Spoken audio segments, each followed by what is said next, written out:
Hey everybody, Vinny here. I'm going to do an update, and this is going to be part 3 of my UCP review.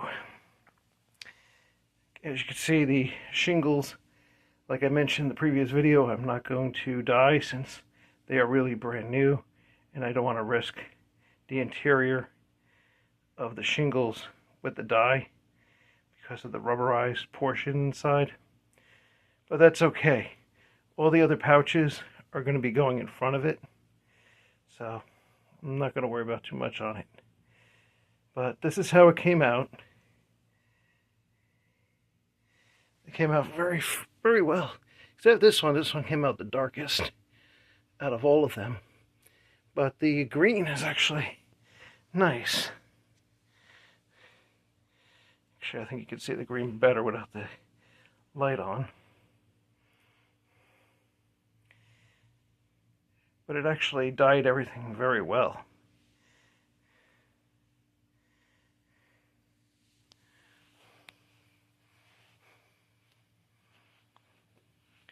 Right now I have everything drying.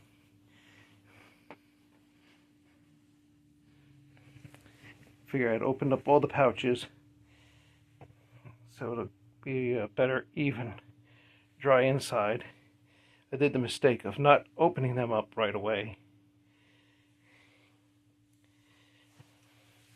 These came out very well. The buckles and everything. Looks like the buckles did get dyed along with it.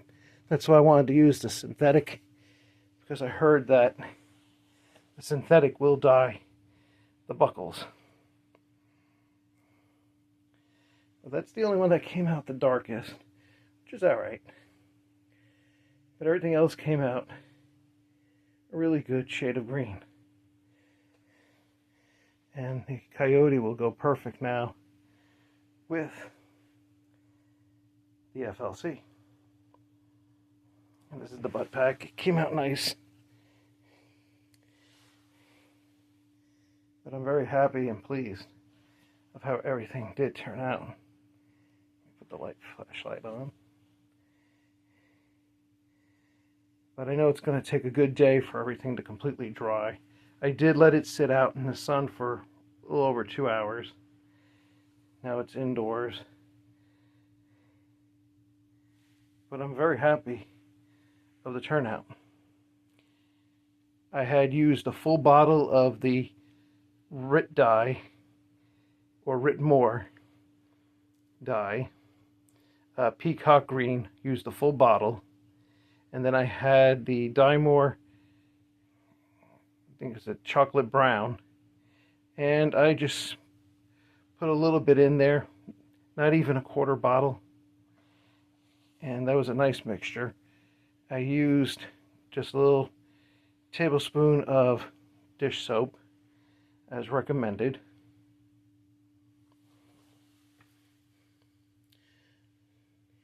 Most of the mag patches came out good. Only one of them was a little sticky inside.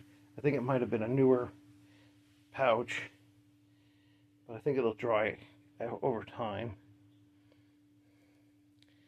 I'm glad I didn't do those other shingles. I also threw in a UCP patrol cap that I had for years, so I figure I might as well put that in the dye. And I think it came out really good. But overall, I'm very pleased of the way everything is. But yeah, everything is still damp. It'll take time. And I'm going to leave it for 24 hours to let everything dry. Leave all the pouches open, let them all air out. But I just used those 2 buckets. One had plain water, and the other one I filled up with 2-3 pots of boiling water to get that 3 gallons.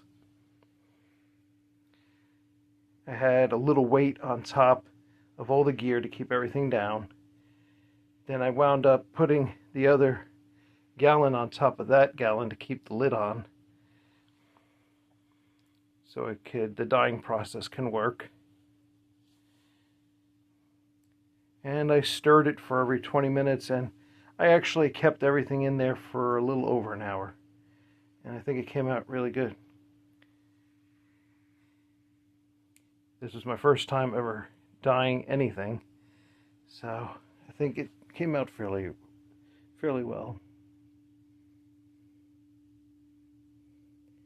Now I just have to configure of how I'm going to put this all together.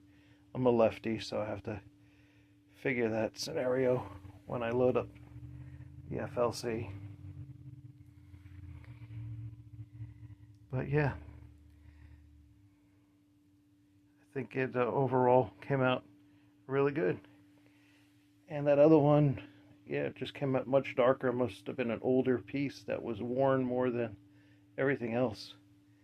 That's why I'm guessing maybe that's why it came out darker, or it was probably just at the bottom of the bucket, I believe, and it took the most of the dye.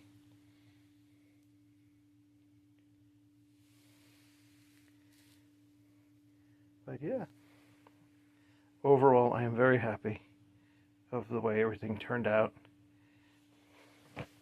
and it looks good.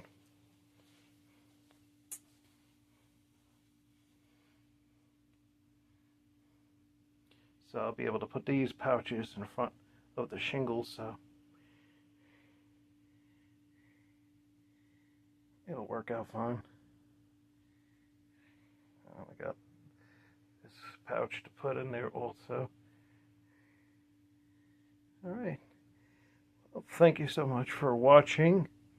Please subscribe, like, comment, and thank you so much.